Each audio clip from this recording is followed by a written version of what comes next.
월스트리트 폴 주린이 18회 시작합니다. 저는 진행을 맡은 Z세대 최다 인턴 PD고요.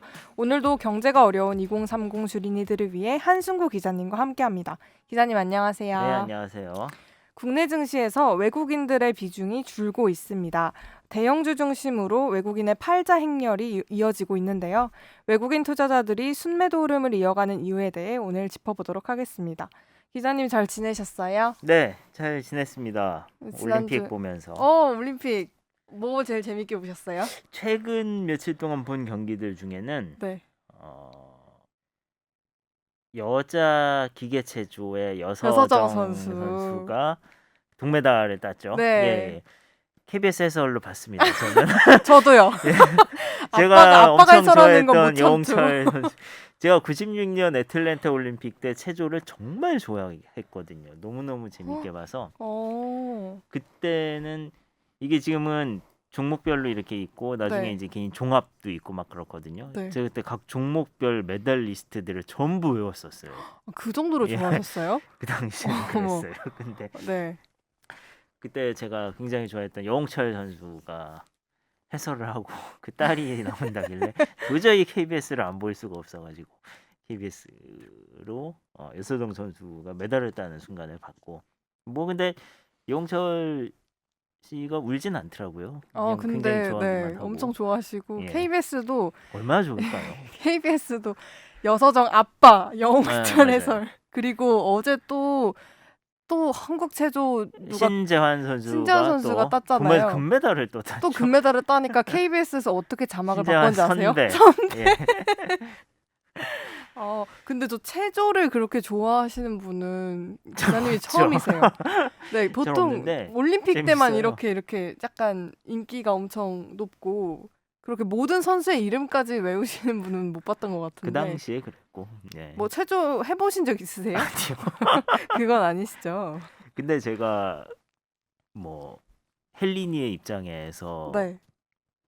새삼 헬린이 아니신 것 같은데. 헬린인데 새삼 그 올림픽의 종목들을 찬찬히 보면서 네. 정말 이 인간 신체의 경이로움을 느낄 수 있는 종목은 기계체조와 역도가 아닌가라는 생각이 들더라고요. 옛날에는 그냥 네. 저 무거운 거 힘세서 네. 들면은 저 뭐 대단하네 뭐 이렇게만 봤는데 그 역도 종목이 얼만큼 그 미묘한 균형과 힘과 순발력과 이런 것들이 필요한지 이게 공부를 하면 할수록 네. 정말 놀라운 종목이라는 생각이 들더라고요. 기자님 요즘 재밌게 보고 있습니다. 기자님 3대 몇이세요? 3대를 아세요? 당연하죠. 네. 3대 몇이세요? 저는 헬리니 수준입니다. 에이 아니신 것 같은데. 참고 제 목표는 3대 400에서 450 정도까지 가는 게 제 목표입니다. 500은 제 체격으로는 무리일 것 같고요. 언더아머는 못 입을 것 같고. 그 밈을 모르시는군요. 언더아머 알아요? 언더아머 단속반 이런 것도 다 맞아요. 알아요. 3대 500. 네. 죄송해요. 모르시는 줄 알았어요. Z세대는 이런 거 다 알아요, 기자님. 아마 근데 400, 450을 향해서 열심히 좀 노력하고 있습니다. 언더아머 입으시는 그날까지 화이팅입니다. 네. 저는 한일전 배구 너무 재밌게 봤어요. 배구 그것도 재밌어요. 제가 뭐 그거 처음부터 보지는 못했지만 5세트에서 정말 대단한 역전이. 저는 그날 축구와 시간대가 겹쳤잖아요. 근데 저는 배구가 이길 것 같은 거예요. 그래서 이제 처음부터 막 3사 방송사가 다 축구를 중계했는데 이렇게 100번대 채널로 가면 SBS 스포츠 플러스였나? 거기서 중계를 해주더라고요. 그래서 그걸로 봤는데 저 정말 너무 재밌게 봤어요. 그래서 뭐 굉장히 감동적으로 재밌게 봤고 네. 보면서 이제 이재영 씨는 다시 이제 배구하기는 힘들겠구나. 댓글 보니까 메달 안 따도 되니까 복귀는 절대 안 된다. 뭐 이런 댓글들이 많은 것 같아요. 자, 저희 월스트리트 댓글에 한승구 기자님에 대한 언급이 드디어 네. 실렸습니다. 자, 제가 읽어드릴게요.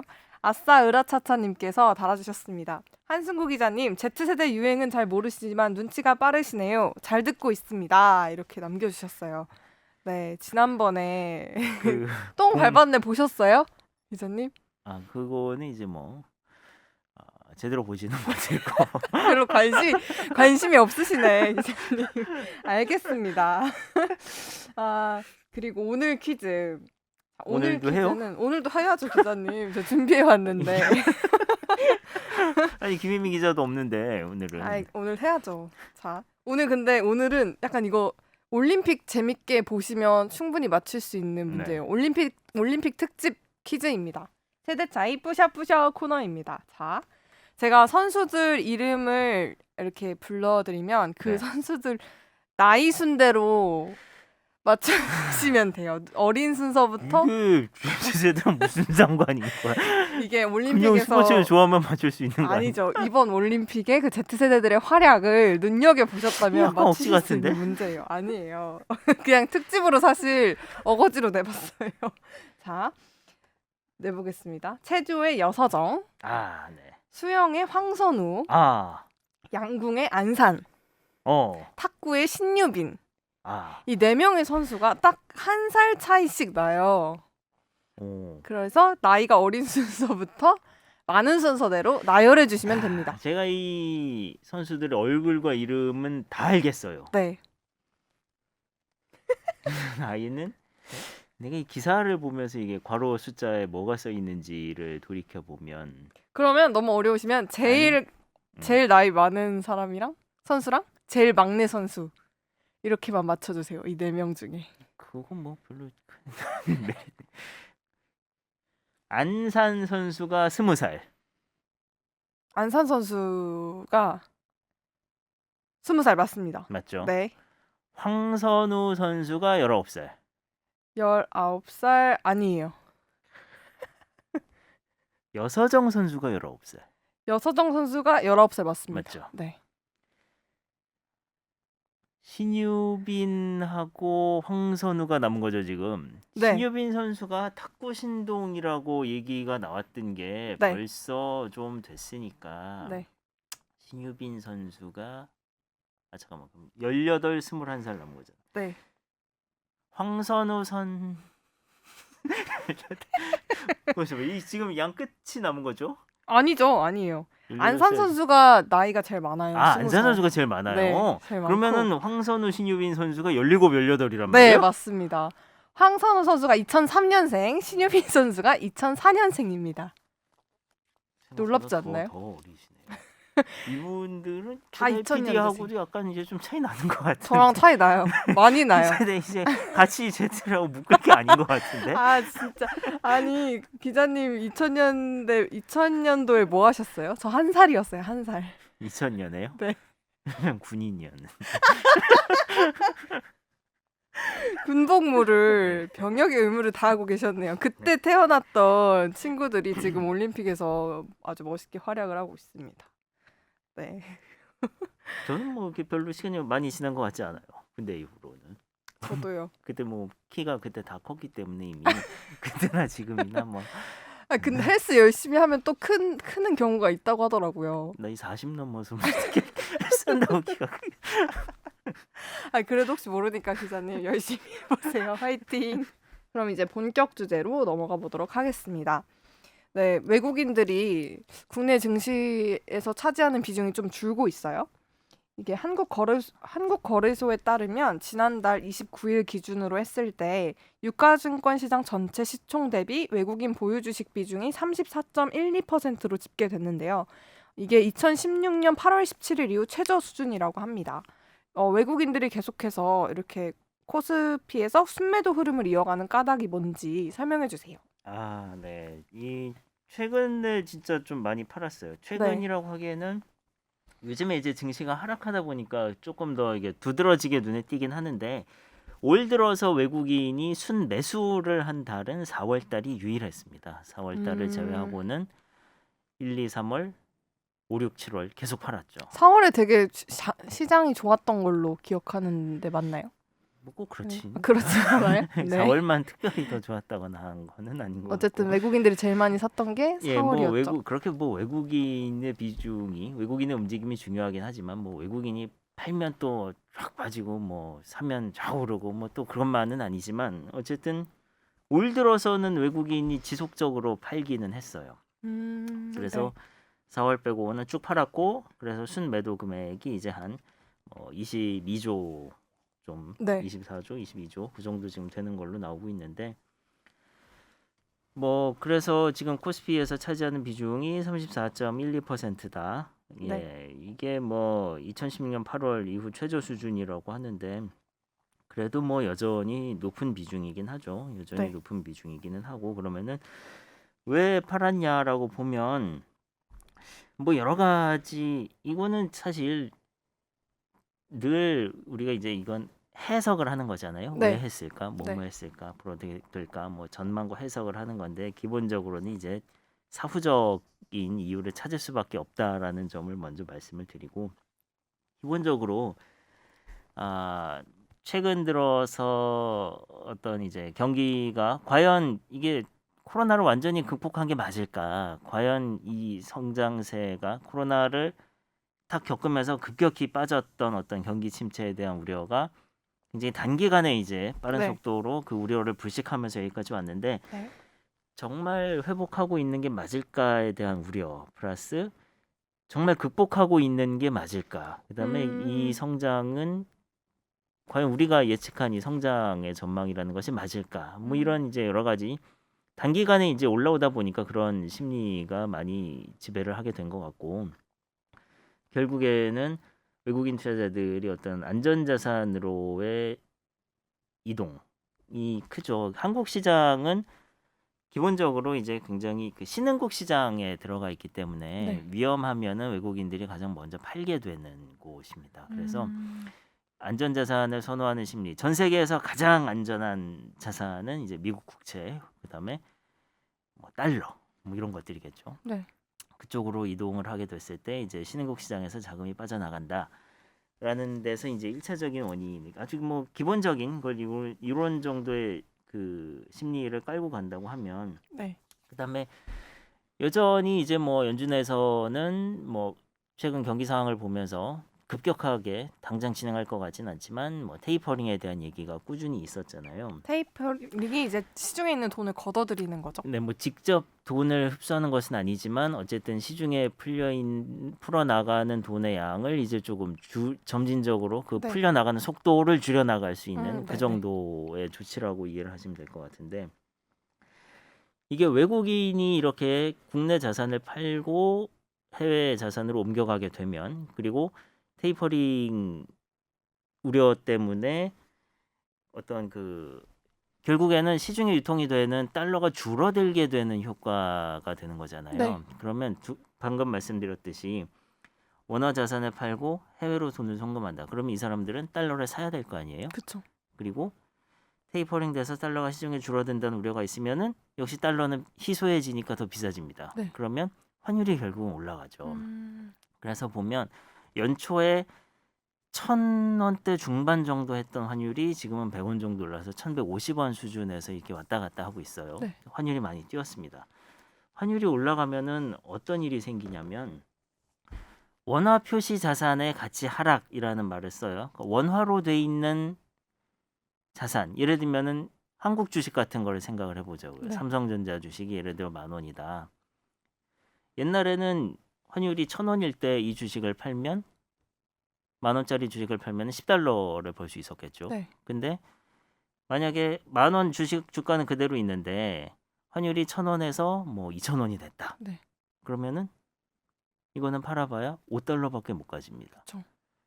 그러면은 결국에 이게 환율이 이렇게 지속적으로 천천히 올라가는 상황이라고 하면 한국 자산을 가지고 있는 건 손해예요. 한국 주식을 가지고 있는 게 그렇죠. 외국인들에게 예, 손해네요. 손해예요. 환차 손해를 입습니다. 그래서 음. 이거를 팔고 나가려는 유인을 받아요. 환율이 상승기에 있으면 이런 일이 벌어집니다. 근데 단순히 그 시점으로만 보면은 그렇진 않거든요. 지금 환율이 많이 뛰어 있다 그러면은 네. 똑같은 1달러를 가지고서도 더 많은 원화를 살 수 있어요.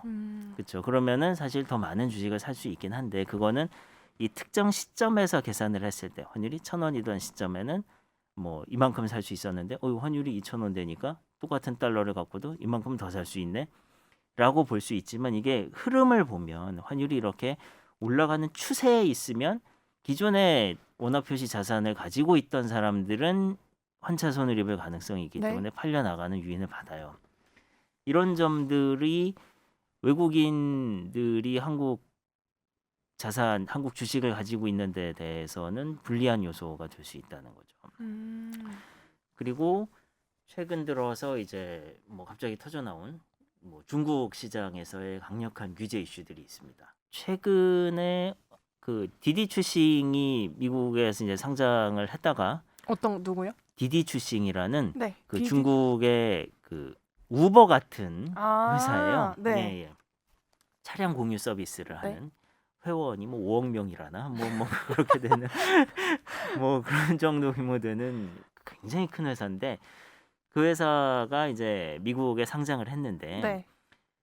중국이 이 회사의 미국 상장을 좋아하지 않았습니다. 하지 아니, 말라고 그쵸. 막았었다가 여기서 그냥 상장을 확 해버리는 바람에 네. 거기서 중국에서 굉장히 강하게 규제가 들어왔고요. 음. 근데 중국은 정말 좀 거기는 확실히 아직까지도 이 공산주의 국가라는 게 지난번에 뭐 알리바바 마윈 같은 네. 경우도 지금 그 사람은 작년이었죠. 그러니까 알리페이를 가지고서 그 뭐 엔트 그룹이었던가요? 정확히 모르겠는데 엔트 뭐요? 잠시만요. 엔트일 거야 아마. 이건 나중에 편집해서. 네. 중국의 금융 그룹인데 엔트 맞지 엔트 그룹.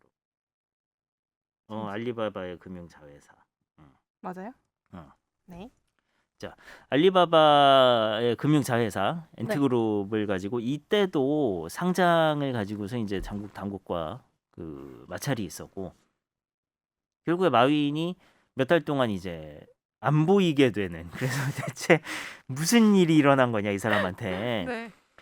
걱정이 됐다. 나중에는 그때 이제 대놓고 그 중국의 금융 시스템을 비판을 하고 그랬었거든요. 그 굉장히 저래도 되나 중국에서 저래도 되나 싶을 정도로 강하게 얘기를 했다가 네. 결국에 이제 몇 달 동안 잘 안 보이게 된 그리고 나서 이제 최근에 다시 돌아왔는데 네.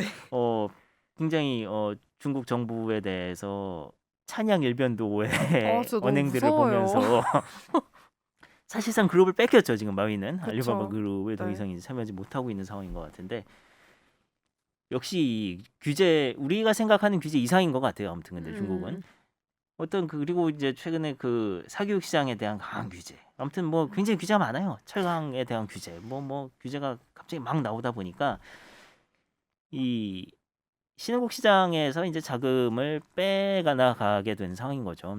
거기 이제 우리나라도 묻어서 같이 네. 이제 나가게 된 상황. 그러다 보니까 이런 일들이 겹쳐서 최근에 외국인들 자금이 좀 한국 시장에서 많이 빠져나갔다. 그렇게 볼 수 있을 것 같고요. 역시나 근데 또 한편으로는 이게 통상 주식시장에서 이제 수급의 주체를 개인, 외국인, 기관 뭐 이렇게 보잖아요. 네. 근데 외국인이 이렇게 팔고 나갔다는 거는 그만큼 사준 사람이 있었기 때문에 팔고 나간 겁니다. 대부분 개인이 샀죠, 그거를. 그렇죠. 개인이 작년부터 해서 올해까지 외국인들이 대형주 중심 막 물량을 쏟아내는데도 대부분 굉장히 많이 받아냈고 그래서 외국인들이 작년 하반기부터 해서 좋았던 우리 시장에서 뭐 차익 실현을 하고 나간 부분이 아닌가. 지금 말씀드린 몇 가지 요인들이 있지만 이게 네. 특별히 뭐 한국 시장만의 문제가 있어서 뭐 한국 기업이 특정 기업에 문제가 있어서 뭐 그래가지고 이제 외국인들이 한국 시장만 버렸다 뭐 이런 거는 아닌 것 같고 전반적인 큰 흐름에서 봤을 때 그렇다. 그런 점에서 보면은 뭐 차익 실현의 측면이 있었을 것 같고 그렇다면은 뭐 조만간 시장이 이 전반적인 글로벌 상황에 이런 우려가 좀 거친다면은 다시 들어올 여건은 또 충분히 돼 있는 것이 아닌가 뭐 그런 생각도 들기는 들어요. 이 한국 증시에서만 유독 그런 외국인 투자자에 대한 의존도가 좀 높다는 건 아닌 건가요? 그런 측면이 있기는 있어요. 있긴 그게 있죠. 예, 네. 있기는 있어요. 그거는 일단 뭐 아까도 말씀드렸지만 코스피 시장에서 외국인들의 비중이 여전히 이제 34%나 된다는 점. 뭐 팔고 나갔다고는 하지만 네. 34%면은 여전히 이제 높은 비중이라는 점. 그리고 뭐 삼성전자도 여전히 외국인 지분이 절반이 넘기 때문에 여전히 높은 비중이고 특히나 우리나라가 이 중국, 미국하고 이 수출 의존도가 굉장히 높은 경제 구조를 가지고 있습니다. 그래서 네네. 최근에 뭐 수출 데이터는 잘 나왔던데 네. 아무튼 이 수출에 민감하다는 거는 그만큼 이제 그 글로벌 경기에 민감하다라는 얘기거든요. 그래서 만약에 우리나라의 경제 구조가 탄탄한 내수 시장을 기반으로 한 그런 경제 구조다. 내수의 소비만으로도 나라가 굴러가는데 큰 문제가 없다. 이거는 이제 인구가 많은 그쵸. 국가들에서 네. 이제 해당이 될 수 있는 뭐 그런 인구가 굉장히 중요하지만 우리나라가 뭐 이제 현실적으로는 지금 한계가 있으니까 네. 수출 의존도가 높은 상황에서는 기본적으로 중국, 미국의 영향을 받을 수밖에 없다. 근데 우리나라가 외국인 뭐 기금이라고 하는 것이 대부분 이제 뭐 미국계 글로벌 자금들 막 이런 것들을 보면 그네들이 자기네들 상황에 따라서 혹은 아까도 얘기했지만 미국과 중국의 상황에 따라서 네. 거기에 따라서 신흥국 자금은 그냥 뭐 ATM기처럼 그냥 넣다 뺐다 막 하고 있으니까 네. 우리나라는 우리나라 경제 상황이라기보다는 어떤 외국의 그런 거시적인 상황에 많이 휘둘릴 수밖에 없는 구조인 거예요, 근본적으로. 그쵸. 네. 그래서 이거는 뭐 산업의 체질, 경제의 체질을 근본적으로 바꾸지 않는 이상 이거는 어떻게 보면은 뭐 숙명으로 받아들여야 되는 것이 아닌가라는 생각이 좀 들고 대신에 어떤 이런 단기성, 투기성 자금이 왔다 갔다 하는 부분은 조금 제도적으로 막아볼 여지가 있지 않을까라는 생각도 들긴 듭니다. 뭐 단기성, 투기성 자금이요? 그러니까 뭐 네. 들어와 가지고 얘들이 뭐 공매도 막 훅 해서 나간다거나 아주 그쵸. 단타만 해서 막 나간다거나 이런 거는 모니터링해서 약간 뭐 그게 세금이 됐든 뭐가 됐든 여러 가지 조금 규제라고 하면은 또 뭐 알러지를 일으키시는 분들이 있을 수 있겠지만 뭐 꼭 그건 아니더라도 네. 뭔가 여러 가지 환경을 그렇게 예를 들면은 뭐 우리나라들 기업은 굉장히 배당을 안 하는 편이거든요. 네. 미국 기업들에 비해서는. 미국 기업들은 보면은 은행주 같은 경우는 뭐 분기별 뭐 반기는 뭐 아주 일상적이고 분기별로 하는 데도 매달 있고 주는 데도 매달 하는 있어요. 데도 있다고 네. 그러고 뭐 그러니까 그렇게 우리나라도 좀 배당을 할 수 있게끔 유도를 해준다거나 하면은 약간 장기 투자의 자금을 조금 묶어놓을 수 있는 유인이 될 수 있지 않을까 뭐 그런 생각도 들고 그렇습니다. 이건 꼭 외국인뿐만 아니라 우리나라들도 마찬가지예요. 사실 우리나라 투자자들이 어떤 이 주식을 살 때 정말 저 회사의 뭐 미래 가치 뭐 이렇게 요즘에는 이제 투자자들 많이 늘면서 그런 생각을 하고 들어가시는 분들도 많지만 기본적으로는 어떤 이 단기 차익을 먹기 네. 위해서 매매를 하시는 분들이 여전히 많기 때문에 그거보다는 이제 정말 기업과 함께 나의 자산이 같이 갈 수 있는 그리고 그 기업은 이제 자기네들의 성장에 도움을 준 주주들에게 정기적으로 이제 배당을 하면서 그 성과를 같이 공유할 수 있는 그게 어떻게 보면은 이제 이상적인 형태죠. 미국식 자본주의이기도 하고요. 그쵸. 그런 여건이 마련이 된다면 뭐 조금 뭐 장기적으로 자본시장에 도움이 되지 않을까 그런 생각을 하고 있습니다. 평소에. 제가 이제 생각했을 때는 그 IMF 다뤘던 국가부도의 날 영화 보신 적 예, 있으세요? 봤죠. 거기 첫 장면이 어떻게 시작을 하냐면 외국인들이 다 이제 한국에서 발을 빼고 주식도 다 팔고 거기 한국에 있던 기업들도 다 접고 이제 돌아가는 그런 장면으로 시작을 하거든요. 그래서 이렇게 저는 막연하게 좀 그게 좀 저에게 강한 인상을 줬는지 몰라도 외국인들이 주식을 판다, 매도세가 이어지고 있다 하면 조금 장이 와장창 깨지지 않을까 하는 불안함이 전 좀 있는 것 같아요. 그런데 이게 뭐 당장에 한국 경제에 위기감을 줄 정도는 아니라고 생각하시는 거죠? 그렇죠. 그리고 네네. 이게 아까 말씀드렸다시피 뭐 우리 시장에만 문제가 있어서 네네. 뭐 그게 아니라. 빼나가는 게 아니기 때문에 예를 들면 뭐 갑자기 우리나라에 무슨 뭐 전쟁이 났다, 큰 테러가 났다, 막 그래서 뭐 내전이 일어났다, 막 이런 식의 갑자기 극도로 이제 불안정한 상황이 오고 이게 단기간에 막 해결이 안 될 것 같다. 그러면은 뭐 그때는 그거는 사실 이런 식의 분석이나 전망이 의미가 없는 상황이 되는 거고 그쵸. 예. 요즘 같은 상황에서는 뭐 그게 큰 흐름에서 봐야 하는 것이 아닌가 그렇게 보고 그렇군요. 있습니다. 외국인들이 순매도 흐름을 이어가는 까닭으로 환율 상승과 어떤 중국의 규제가 배경에 있는 것 같고요. 그리고 이것이 특별히 한국 시장만의 어떤 문제가 있어서 생기는 것은 아니다라는 점 짚어주셨습니다.